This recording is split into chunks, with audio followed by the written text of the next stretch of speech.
குவரத்தை குறைவின்றி அருள்வார், குறைகளை களைவார், குலத்தினை காப்பார்.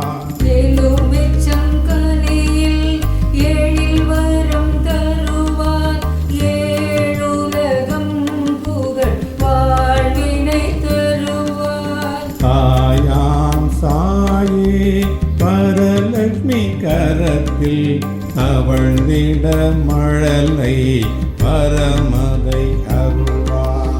வருவார் வருவார் சாயி வருவார் வருவார். அல்லாஹ் மாலிக், என் அன்பு பிள்ளையே, உன் வழி துணை சாயப்பா உனக்காக பேசுகிறேன், உனக்காக மட்டுமே பேசுகிறேன். அன்பு பிள்ளையே, நீ நல்ல பிள்ளையாக இந்த நாள் உனக்கு இனிமையான நாளாக அமைய, இந்த வாழ்க்கையே உனக்கு இனிமையான வாழ்க்கை அமைவதற்காக இந்த வழித்துணை சாயப்பா உன்னிடத்திலே அடிக்கடி பேசுகிறேன்.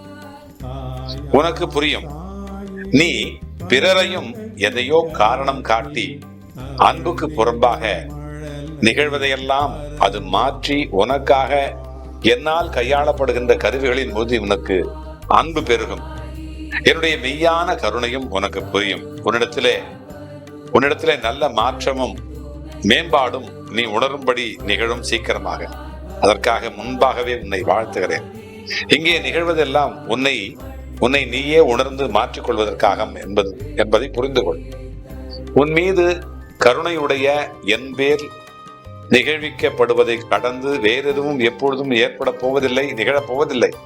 யாருக்கோ திருவிளையாடல் புரிந்தான் இறைவன், யாருக்கோ எதுவோ செய்தான் கடவுள், யாருக்கோ என்னவோ செய்கிறான் இந்த சாயப்பா என்று படித்து கதைகளை சொல்வதை விட உனக்காக உன்னுடைய வாழ்க்கையிலே நான் நிகழ்த்தி கொண்டே இருக்கிறேன். உன் மீது உன்னை விட அன்பையும் அக்கறையும் கொண்ட நான் மெய்யாக எதிலும் நீ நல்லபடியாக இருப்பதற்காக உன்னை நான் வழி நடத்துகிறேன் என்பதை புரிந்து கொள். பல தோல்விகளையும் துரோகங்களையும் பார்த்தவன் நீ, பல கஷ்டங்களையும் கண்ணீரையும் கடந்தவன் நீ, பசியுடனும் பட்டினியுடனும் போராடக்கூடியவன் நீ. நீ கடந்து வந்த பாதையிலே உன்னால் கால் பதிக்க கூட முடியாது. இதுதான் நீ. ஒரு மனிதன் அரசாங்க பதவியிலேயே, அந்த அரசாங்க பதவியிலே பெரிய பதவியில் இருந்தால் அந்த அரசாங்கத்திற்கு உரிய ஆதிக்கம் அவனிடத்திலே வந்து விடுகிறது. தன்னுடைய கடமையை முறையாக செய்து கொண்டு போனால் அவனுக்கு உயர் பதவி வரும், கண்டிப்பாக அது நிலைக்கும். அவன் சமூகத்திலே அதிகாரம் செலுத்துகின்ற பொழுது தனக்கென்று எந்த அதிகாரமும் இல்லை என்று அவன் எல்லாம் அரசாங்கத்தினுடையது என்பதை அவன் அறிவான் என்று சொன்னால் அவன் தனது பதவியை பற்றிய புத்தியோகம் பெற்றவன், புத்தியோகம் பெற்றவன் ஆகிறான். அப்படி ஆகிறான். ஆனால் ஆணவத்தால் இந்த அதிகாரம் தன்னுடையது என்று உரிமை பாராட்டுகிறவன் என்று சொன்னால் அவன் அறிவற்றவன் ஆகிறான். தான் மதிப்போடு இருந்த அந்த சமூகத்தினாலேயே அவன் எல்லாவற்றையும் இழக்கப்படுகின்ற நிலையையும் அத்தகையவன் அடைவான். கிணற்று தவளையாக வாழுகின்ற மனிதர்கள் தான் உண்டு தன்னுடைய வேலை உண்டு என்று இருந்து விடுகிறார்கள். ஆனால் சுதந்திரத்தோடு தேடல் மனம் கொண்ட மனிதர்கள் உன்னை போல இந்த உலகத்தை அறிய துடிக்கிறார்கள். அதற்கு பயணப்படுவதில் என்பது அவசியமாகிறது. நீ உயிர்த்தன்மைக்கு உணர்திறன் மிக்கவர்களாக ஆக வேண்டும். உன்னுடைய எண்ணம், உன்னுடைய உணர்ச்சி, உன்னுடைய அகங்காரம், கொள்கை அல்லது நம்பிக்கை அந்த முறைகளுக்கு அல்ல. ஏனென்று சொன்னால் உயிர்தான் இந்த உலகத்திலே விலை மதிப்பில்லாதது.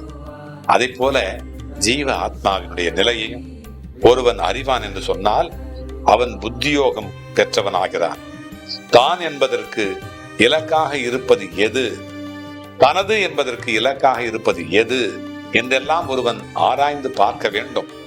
தான் தனது என்றெல்லாம் எதுவும் இல்லை இந்த உலகத்திலே, எல்லாம் பரமாத்மாவினுடைய இந்த சாயப்பாவினுடைய செயலே என்று அறிவதே புத்தியோகம்.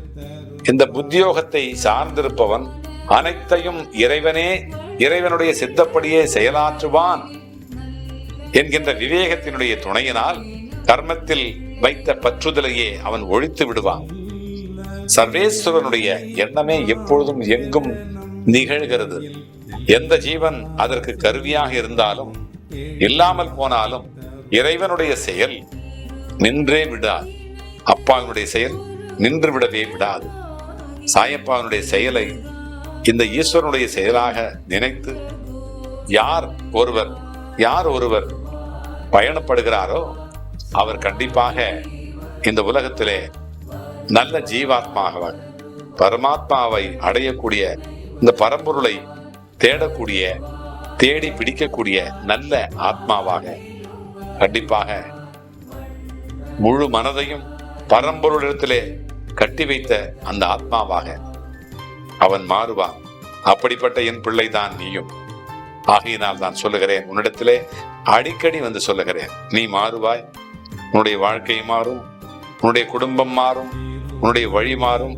உன்னுடைய வழியிலும் உன்னுடைய வாழ்விலும் இந்த சாயப்பா வந்து கொண்டே இருப்பேன். நீ வென்று கொண்டே இருப்பாய். அல்லாஹ் மாலிக்.